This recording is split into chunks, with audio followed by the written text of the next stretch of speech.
রাজবাড়ী জেলার গোয়ালন্দ উপজেলার বিস্তীর্ণ চরাঞ্চলে মাঠের পর মাঠ এবছর রসুনের আবাদ হয়েছে। তাই তো উজানচর ইউনিয়নের চর কর্ণেশনা এলাকায় চলছে রসুন তোলার ধুম। পুরুষের পাশাপাশি পাল্লা দিয়ে কাজ করছেন নারী শ্রমিকেরা, যেন দম ফেলারও সময় নেই। রসুন চাষিরা জানান, এবছর রসুনের বীজ, সার, কীটনাশক ও শ্রমিকের দাম বেশি হওয়ায় খরচ পড়েছে বেশি। আবার হঠাৎ করেই কমে গেছে দাম, যে কারণে লোকসানে পড়বেন তারা। বর্তমানে বাজার ভালো আছে, এই জন্য কিছু টাকা থাকবে, যদি এর চেয়ে কম হয়ে যায় তাহলে ভারে লস খেয়ে যাবো। গ্রাহকের মনে করেন যে দামে কিনা মেলা দামে বেসন কিনা 15,000 টাকার বেসন কিনে লাগাইছে, এখন কমে গেলে তো গ্রাহকের লস হইব। রসুন চাষিরা জানান, এবছর পেঁয়াজে লোকসান গুনেছে কৃষক। স্বপ্ন ছিল রসুন পেঁয়াজের ক্ষতি পুষিয়ে দেবে, কিন্তু তার কোনো নমুনা দেখছেন না তারা। রসুনের দাম আর একটু বেশি হলে তো আমাদের লাভ হইতোই, তারপর পেঁয়াজ তো আমরা মনে করেন প্রচুর পরিমাণে পেঁয়াজ চাষে তো আমাদের লস হয়েছে অনেক টাকা।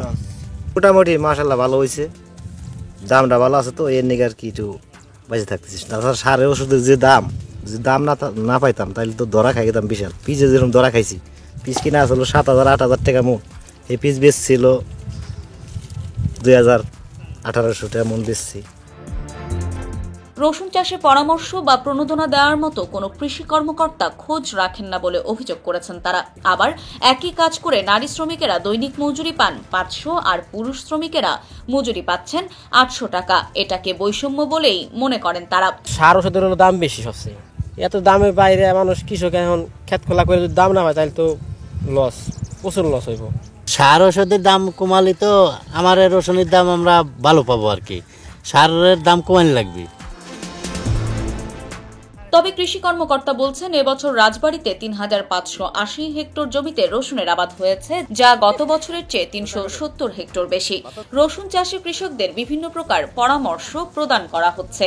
আমাদের টার্গেট ছিল 35,010 হেক্টর জায়গা, সেক্ষেত্রে আমাদের টার্গেট পার হয়ে 3,580 হেক্টর জায়গা আমাদের এবার রসুন চাষাবাদ হয়েছে, এবং এই ক্ষেত্রে আমরা মনে করছি যে 24,818 মেট্রিক টন রসুন উৎপাদন হবে। আশার কথা হচ্ছে কৃষকরা এখন আমাদের নতুন জাত নিয়ে রসুনের চাষাবাদ করতেছে। আমরা তাদেরকে উদ্বুদ্ধ করতেছি উচ্চ ফলনশীল রসুন যেন চাষ করা হয়, বিশেষ করে বাড়ির জাত একটা খুবই ভালো জাত, সেটাও আমরা তাদের হাতে দিয়েছি।